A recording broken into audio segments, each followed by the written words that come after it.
हिंद प्यारे साथियों, इस वीडियो में बात करने वाले हैं इंडियन एयरफोर्स में अग्निवीर की नई भर्ती के बारे में। तो आप सभी को बता दें कि 2023 के लिए नोटिफिकेशन रिलीज हो चुका है और इसके ऑनलाइन एप्लीकेशन फॉर्म भी स्टार्ट हो चुके हैं। सबसे अच्छी बात यह रहेगी कि इस भर्ती के लिए मेल एंड फीमेल दोनों कैंडिडेट अप्लाई कर सकते हैं, यानी कि महिला पुरुष दोनों कैंडिडेट के लिए वैकेंसी निकाली गई है। कंप्लीट इंफॉर्मेशन इस वीडियो में मैं आप सभी के साथ शेयर करने वाला हूं कि कौन अप्लाई कर सकता है, कैसे अप्लाई कर सकते हैं, क्या सिलेक्शन प्रोसेस रहता है। हर एक इंफॉर्मेशन के बारे में आपको इस वीडियो में क्लियर हो जाएगा। अगर आप इंडियन एयरफोर्स अग्निवीर भर्ती के लिए अप्लाई करना चाहते हैं तो आप इस वीडियो को ध्यान से जरूर देखें ताकि आपको सही इंफॉर्मेशन मिल पाए और सही इंफॉर्मेशन के साथ आप इसके लिए अप्लाई कर पाए। वीडियो पसंद आए तो वीडियो को लाइक शेयर करके चैनल को सब्सक्राइब कर लें और बेल आइकन पर जरूर प्रेस कर लें ताकि फ्यूचर में आने वाले हर एक जॉब अपडेट का नोटिफिकेशन आपको सबसे पहले मिलता रहे। आगे बढ़ते हैं और आप सभी को नोटिफिकेशन के बारे में पूरी इंफॉर्मेशन देते हैं। तो सबसे पहले यहाँ पे आप सभी देख ही सकते हैं कि इसका भारतीय वायुसेना यानी इंडियन एयरफोर्स की तरफ से इसका जो नोटिफिकेशन है वो यहाँ पे रिलीज हो चुका है, जो कि इंटेक 2024 का ये निकाला गया है। अग्निपथ स्कीम के अंदर इसकी भर्ती हो रही है। साथ ही में अगर यहाँ पे बात करें कि फॉर्म के लिए आप कब से अप्लाई कर सकते हैं तो आप सभी को बता दें कि 27 जुलाई से इसके ऑनलाइन एप्लीकेशन फॉर्म स्टार्ट हो चुके हैं, यानी कि आज से। और इसके लिए आप रजिस्ट्रेशन करवा सकते हैं 17 अगस्त तक, यानी कि 20 दिन का समय आप सभी को दिया गया है और 20 दिन में ही आपको इसके लिए ऑनलाइन अप्लाई करना होगा एयरफोर्स की ऑफिशियल वेबसाइट से। और दूसरी बात, यहाँ पे बहुत बार यही कंफ्यूजन रहता है कि इसके लिए फीमेल अप्लाई कर सकते हैं नहीं कर सकते। बिल्कुल, यहाँ पे कोई भी अनमैरिड मेल एंड फीमेल दोनों कैंडिडेट अप्लाई कर सकते हैं। बस शर्त यह है कि वो अविवाहित होना चाहिए, यानी जिसकी शादी ना हुई हो वो सभी मेल एंड फीमेल कैंडिडेट इसके लिए एलिजिबल रहेंगे। तो यहाँ पे डेट आप सभी को क्लियर हो गई कि कब से लेके कब तक अप्लाई कर सकते हैं और कौन अप्लाई कर सकता है। इसके अलावा यहाँ पे बात आती है तो यहाँ पे आप सभी को कुछ इंफॉर्मेशन दी गई है। तो यहाँ पे जैसे कि अगर बात करें, the selection test is not for selection as commission officer pilot. यहाँ पे आपको कुछ बेसिक इंफॉर्मेशन दी गई है जो कि आप चेक कर सकते हैं कि कितने पीरियड के आपके लिए रहेगा। साथ ही में यहाँ पे कुछ आप सभी को बताया गया है कि आप इसके लिए ऑनलाइन एप्लीकेशन फॉर्म अप्लाई कर सकते हैं और वो भी एयरफोर्स की वेबसाइट से। इसके अलावा यहाँ पे आपको ऑनलाइन रजिस्ट्रेशन के बारे में डेट मैंने ऑलरेडी आपको क्लियर कर दिया है। फिर बात आती है एलिजिबिलिटी क्राइटेरिया की, यानी कि इसके लिए कौन योग्य रहेगा, किसके पास इसकी योग्यता और पात्रता रहेंगी। तो यहाँ पे डेट ऑफ बर्थ ब्लॉक की अगर हम बात करें तो जिसका जन्म 27 जून 2003 से लेके 27 जून 2003 से लेके 27 दिसंबर, ठीक है, 27 दिसंबर 2006 के बीच में जन्म हुआ है, वो सभी कैंडिडेट इसके लिए अप्लाई कर सकते हैं। तो ये है इस क्राइटेरिया, 27 जून 2003 से लेके 27 दिसंबर 2006 के बीच में जिसका भी जन्म हुआ है वो सभी कैंडिडेट इसके लिए आवेदन कर सकते हैं। तो ये एज क्राइटेरिया आप सभी का क्लियर हो गया कि यहाँ पे कौन इसके लिए आवेदन कर सकता है। इसके अलावा यहाँ पे बात करें तो अपर एज जो लिमिट रहेगी वो 21 साल रहेगी और कोई भी कैंडिडेट विवाहित नहीं होना चाहिए, यानी कि जिसकी शादी हो चुकी है वो कैंडिडेट इसके लिए अप्लाई नहीं कर सकते। अब बात आती है एजुकेशन क्वालिफिकेशन की कि यहाँ पे क्या क्वालिफिकेशन होनी चाहिए। तो देखिए, यहाँ पे साइंस वाले कैंडिडेट के लिए और नॉन साइंस वाले कैंडिडेट दोनों के लिए वैकेंसी निकाली जाती है।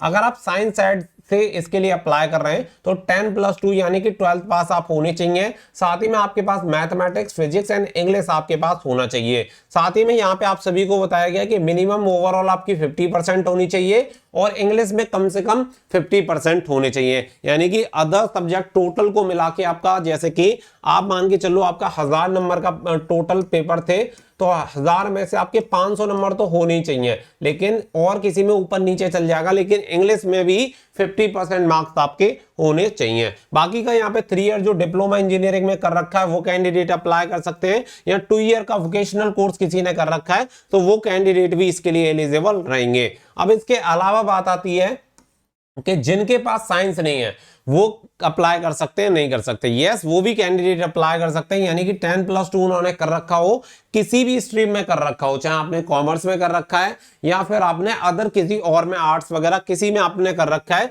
तो भी आप अप्लाई कर सकते हैं। बट यहाँ पे वही सेम कंडीशन रहेगी कि 50% ओवरऑल और 50% इंग्लिश, यानी कि दोनों में इंग्लिश आपका कंपलसरी है और इंग्लिश में मिनिमम आपके 50% हो और ओवरऑल अगर आपके 50% हैं तो आप इसके लिए अप्लाई कर सकते हैं। इसके अलावा अगर यहाँ पे आगे बढ़े तो आगे ये चीज आप सभी को क्लियर हो गई। तो एजुकेशन के बारे में आपको यहीं पे ये सारी चीजें क्लियर हो जाती है कि आपके 50% होना चाहिए। फिर बात आती है हाइट की।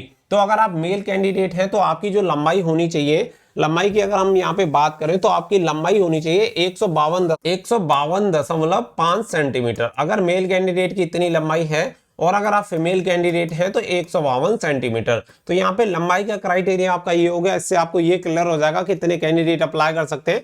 बाकी का कुछ नॉर्थ ईस्ट से बिलोंग करते हैं उनके लिए 157 सेंटीमीटर वगैरह दी जाती है, और जो लक्षद्वीप वगैरह से बिलोंग करते हैं उनके लिए 150 सेंटीमीटर हाइट दी जाती है, यानी कि उन्हें थोड़ी सी छूट दी जाती है। बाकी का हाइट जो होना चाहिए वो लंबाई के प्रपोजल में आपका होना चाहिए। चेस्ट की बात करें तो यहाँ पे चेस्ट नॉर्मली कितनी भी हो बट 5 सेंटीमीटर का फुलाव उसमें होना चाहिए, तो आपकी जो चेस्ट होगी मेल कैंडिडेट के लिए वो नॉर्मल बैठ जाती है। बाकी की कुछ यहाँ पे मेडिकल कंडीशंस हैं, तो मेडिकल कंडीशंस के बारे में आप सभी को पता ही है कि आप बिल्कुल मेडिकली फिट होने चाहिए, तभी आप इसके लिए अप्लाई कर सकते हो और तभी जाके आप क्वालिफाई। चीजें यहाँ पे दी गई है जेंडर वगैरह को लेके, तो वो जैसे कि प्रेगनेंसी वगैरह से रिलेटेड यहाँ पे कुछ दिया गया है, बॉडी टैटू वगैरह वो सारी चीजें बताई गई हैं। फिर बात आती है यहाँ पे टर्म एंड कंडीशन के बारे में। तो 4 ईयर की सर्विस से आप सभी को बताए अग्निपथ योजना के अंतर्गत अग्निवीर वायु के लिए वैकेंसी निकाली गई है। तो एम्प्लॉयबिलिटी के बारे में, ट्रेनिंग के बारे में और छुट्टियों के बारे में भी यहाँ पे इंफॉर्मेशन दी गई है। साथ ही में जो आपको मेडिकल फैसिलिटीज होगी वो बताई गई है, और साथ ही में जो अलाउंस वगैरह होंगे वो आप सभी को बता दिए गए। तो इसके बारे में ऑलमोस्ट हर एक कोई कैंडिडेट ऑलरेडी अवेयर है कि इसके लिए कितनी सैलरी मिलने वाली है, कितने साल की नौकरी रहेगी, वो सारी चीजें।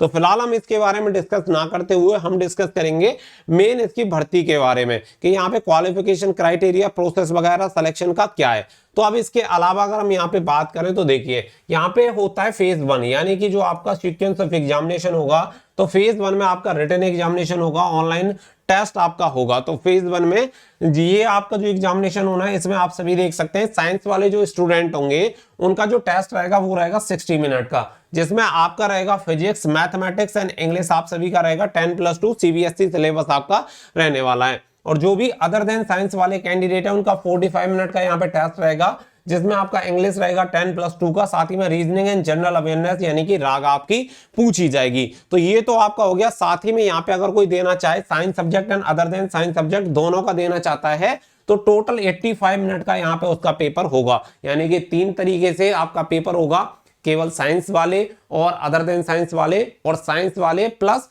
नॉन साइंस वाले, ये दोनों मिला के एक साथ भी एग्जाम दे सकते हैं। तो वो यहाँ पे आपको क्लियर कर दिया गया। साथ ही में मार्किंग पैटर्न आप सभी को बताया गया कि हर एक क्वेश्चन के लिए 1 नंबर आपको दिया जाएगा, 1/4 की आपकी नेगेटिव मार्किंग रहेगी, 0.25 की आपकी नेगेटिव मार्किंग रखी गई है। तो ये हो गया आपका सिलेबस। साथ ही में यहाँ पे आप सभी को बता दें जो बच्चे इंडियन एयरफोर्स की तैयारी को अच्छी तरीके से करना चाहते हैं उनके लिए बेस्ट बुक मिल जाती है यहाँ पे चक्षु पब्लिकेशन की, जिसमें आपको 2450 ऑब्जेक्टिव क्वेश्चन मिल जाते हैं, बेस्ट प्रैक्टिस साइड मिल जाते हैं, 25 सॉल्व पेपर आप सभी को मिल जाते हैं। और यहाँ पे आप सभी देख सकते हैं साइंस वाले और नॉन साइंस वाले दोनों कैंडिडेट के लिए बुक आप सभी की दी गई है, लेटेस्ट एग्जाम पैटर्न पे आधारित है। साथ ही में इसके practice side and complete study guide भी आप सभी को मिल जाती है, जो कि आप वीडियो के डिस्क्रिप्शन में दी गई लिंक से जाके ऑर्डर कर सकते हैं। तो लिंक आपको वीडियो के डिस्क्रिप्शन में दे दिया गया, वहां से जाके आप ऑर्डर कर सकते हैं और अपनी तैयारी को बेहतर बना सकते हैं।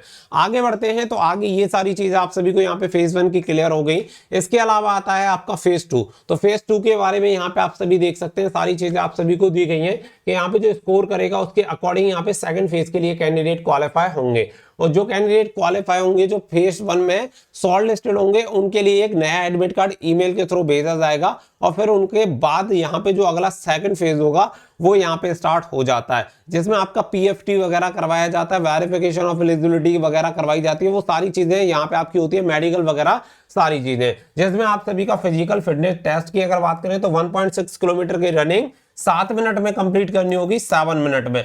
जो मैं बोल रहा हूं वो थोड़ा सा ध्यान से सुनिएगा। और फीमेल कैंडिडेट को 8 मिनट में 1600 मीटर की दौड़ पूरी करनी होती है। बाकी का PFT 2 में मेल कैंडिडेट को 10 पुशअप्स 1 मिनट में करनी होती है, 10 सेटअप करनी होती है 1 मिनट में और 20 स्क्वाट यहाँ पे करने होते हैं। बाकी का फीमेल कैंडिडेट को 10 सेटअप और 15 स्क्वाट यहाँ पे 1 मिनट में करने होते हैं, 15 स्क्वाट और 10 जो सेटअप्स करनी होती है वो करनी होती है 1 मिनट 30 सेकंड में। तो ये हो गया। इसके अलावा आपका जो एडेप्टेबिलिटी टेस्ट 1 और 2 आपका होता है और फिर फेज 3 में आपका होता है मेडिकल एग्जामिनेशन। तो इसके अकॉर्डिंग आप यहाँ पे इसके लिए अप्लाई कर सकते हैं। आपको क्वालिफिकेशन क्राइटेरिया भी पता चल गया कि कौन इसके लिए अप्लाई कर सकता है, कौन इसके लिए अप्लाई नहीं कर सकता। साथ ही में एग्जामिनेशन फीस की बात करें तो 250 रुपए यहाँ पे फीस पे करनी होती है इसके लिए अप्लाई करने के लिए। तो लिंक आपको वीडियो के डिस्क्रिप्शन में मिल जाएगा या इंडियन एयरफोर्स की वेबसाइट पे जाके भी आप इसके लिए अप्लाई कर सकते हैं। तो फटाफट से जाएं और इसके लिए अप्लाई जरूर कर दें। काफी अच्छी अपॉर्चुनिटी है, काफी अच्छी वैकेंसी आप सभी के लिए निकाली गई है। तो फिलहाल के लिए बस इतना ही, मिलते हैं नेक्स्ट वीडियो में। So thank you for watching. जय हिंद, जय भारत।